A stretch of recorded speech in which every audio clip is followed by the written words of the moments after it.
I have spent my 17 years moving from country to country, city to city.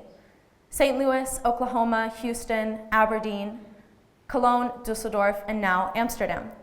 I always think about the fact that 10 years ago today, this much migration within such a short period of time would have been a rarity.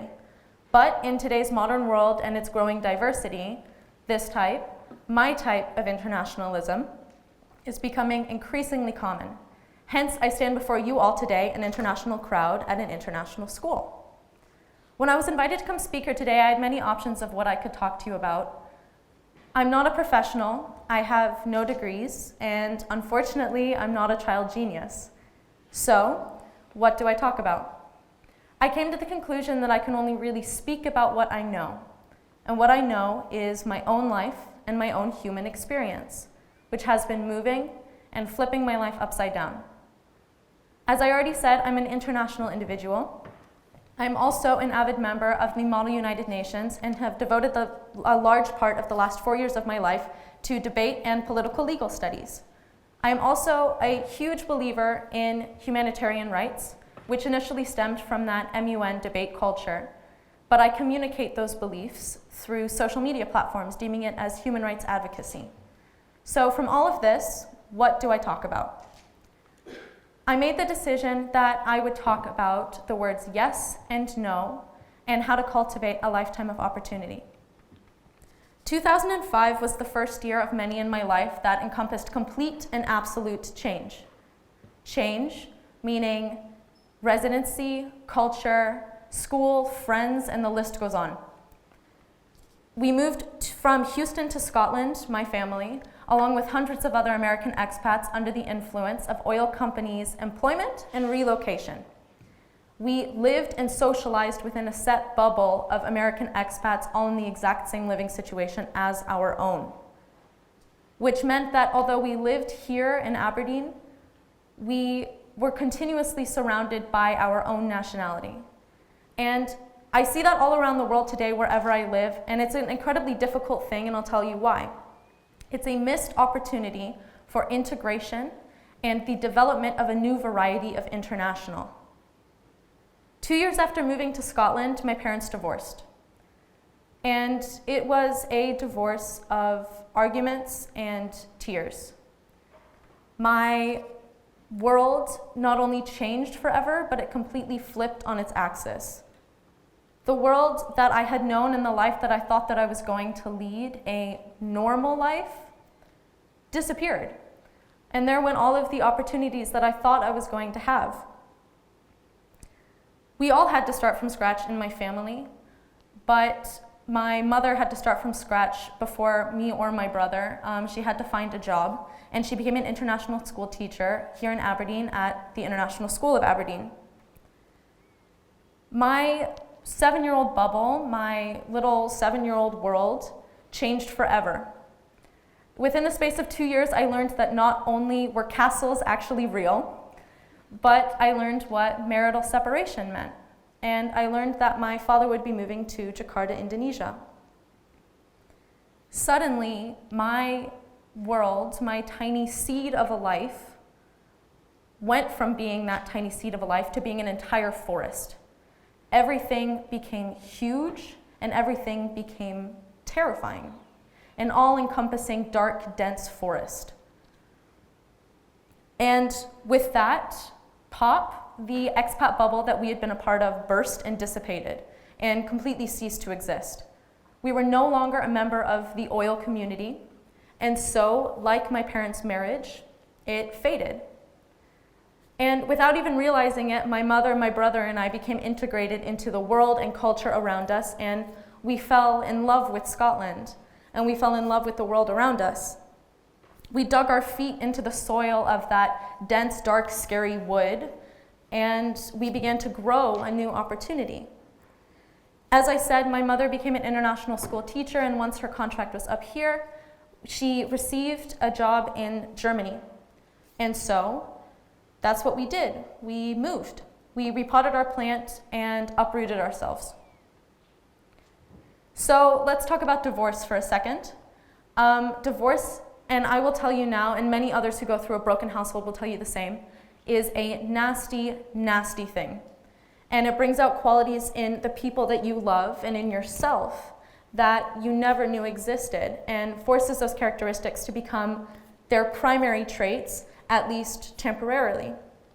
It's like a survival instinct, and it really does take stomach.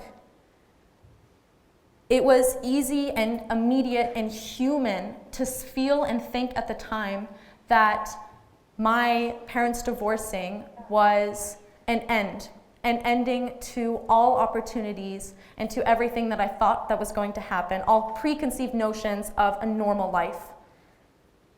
It was easy to give up and to see it as a terrifying low that would only result in a plateau at an equal low.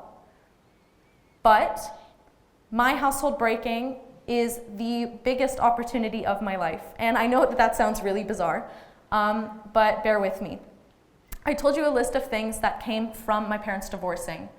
The expat bubble bursting, my father moving to Jakarta, my mom becoming an international school teacher, and us moving to Germany. Divorce, as gut-wrenching as it is, engendered all of these things. The digging in of our roots and the integration into the Scottish community means that we still have friends here today who are family. It means that Scotland has become a home to us in a way that very few other places has been. Divorce, the opportunity, sprouted my mom's career in international teaching, and thus sprouting mine as an international student by moving us to Germany. Do you see what I mean? If my parents would have stayed together, none of these things would have ever happened. And so when my parents divorced and we moved to Germany, it's the first time in my life that I can remember thinking to myself, just keep going. So let's pause for a second. If I look back on my life, and if you all take a second right now to do the same, there's one thing that is true for all turning points or outstanding moments in our lives. At the time of that outstanding moment or turning point, it is never clear what will come from it. But luckily, hindsight is 20/20, and we can always look back on our lives, face our lives' progression, and see what led to what. How you got from A to Z, even if you had to stop at the entire alphabet in between, from seedling to orchard. So we repotted our plant and we moved to Germany. And the school was awful. It was terrible. We entered there really enthusiastic, but honestly, the experience we regretted moving there instantly. The education was embarrassing, and the social community was even more so. Although it was an international school, classes were taught predominantly, almost exclusively in German, with no option of English. So I had roughly 8 hours of German per week. And my mother was depressed, my brother was depressed, I was depressed, as anyone would be after coming out of a gut-wrenching divorce and entering into a gut-wrenching job in school. And so it got to a point where we thought, what do we do? And we got out of it. My mother worked and worked and worked to get us into a new situation from the one that we were in, into a new school and a better school. And you know what?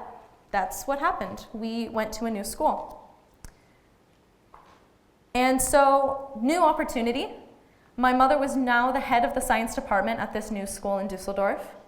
And I was now fluent in German from that 8 hours of German lessons per week. At this school, I was bullied constantly, and for honestly perplexing reasons. For my fashion choices, my household income, and for my aptitude. Being the new American student from a divorced household in a class of exclusively incredibly wealthy German kids, there was an instant disconnect manifested between myself and them. And I tried really, really hard, like a middle schooler does, to be what I thought I was supposed to be and what they wanted me to be, but I was different. The bullying hit a peak at the end of my 8th grade year when I arrived at school in the morning, and I approached my classmates near the lockers, and they all turned their backs to me. They all ignored me. I was frozen out by literally everyone, 43 students, complete silence. And this is the first time in my life that I consciously recognized and seized an opportunity.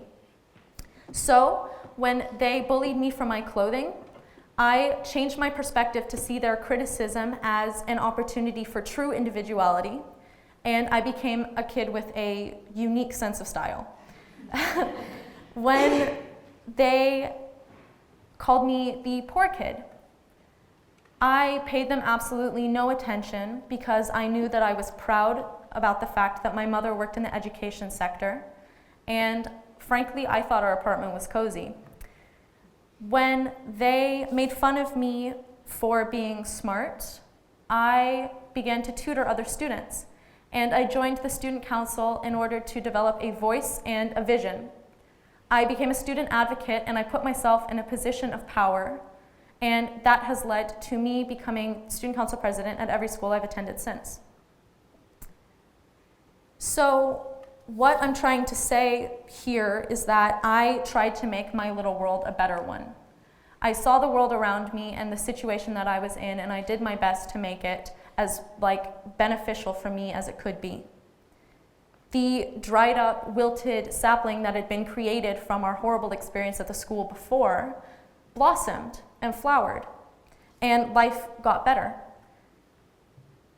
Next, my mother got remarried, and we moved to the Netherlands, where my half-sister was born.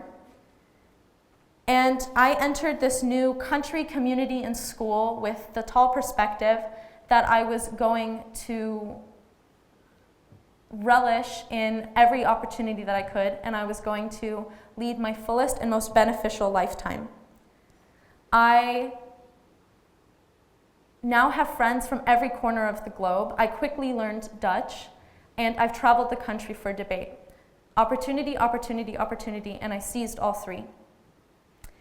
And when I say that I intended to lead my fullest and most fruitful lifetime, I don't mean to say that I was going to get a tattoo and go skydiving and maybe backpack around Europe for a few months. I meant that I was going to put into place what I had learned. And what I had learned is that seizing opportunity breeds opportunity. If you open one door, it opens another 10. If a door is slammed shut, take a deep breath, turn around, and there's another one waiting. All you have to know is how to see it. And if you can't see it, it will remain shut. But if you can successfully see all of your no's as yeses and hear your no's as yeses, that door, that opportunity will open. A seed is planted, and that is your life, an experiential path. And this is true for everyone. This is true for all of you. At some point, that seed is planted and it begins to grow. And at one point or another in all of our lives, in all of us, something happens that may level or step on that plant. But if you can successfully change your thinking to recognize that that seed, that foundation that was planted is still there, then you can successfully regrow yourself and continue to build on yourself as a person and on your opportunities. And slowly you grow upwards and outwards, and a trunk is formed, a steady and sturdy foundation of who you are. And once you take a step in a new direction, when you seize a new opportunity, a branch is formed. And that branch will grow outwards and upwards, but it will stop at some point, halted. An opportunity only carries you so far until it stops. But once you take a new opportunity, engendered from that first one, a new branch can continue to grow. I will be graduating in a few short months, and I've applied to 5 top UK universities, 3 of which I've been accepted to and received offers from. Instead of focusing on the 2 no's that I received, I have consciously chosen to focus on the 3 yeses to contribute to my overall lifetime of opportunity. We all, at some point in our lives, face some sort of strain on or threat to our human experience. Losing a job, illness, or divorce. But if you can successfully change your thinking, as I've explained the way that I have today, you can overcome it and you can continue to grow. So whatever it is that you each individually have escaped today, by walking into this auditorium and giving a piece of your precious time to me. Leave here today and think of a 7-year-old girl who has just discovered that her parents are going to split up, and flip your situation. Turn all of your no's into yeses and cultivate your own lifetime of opportunity. Thank you.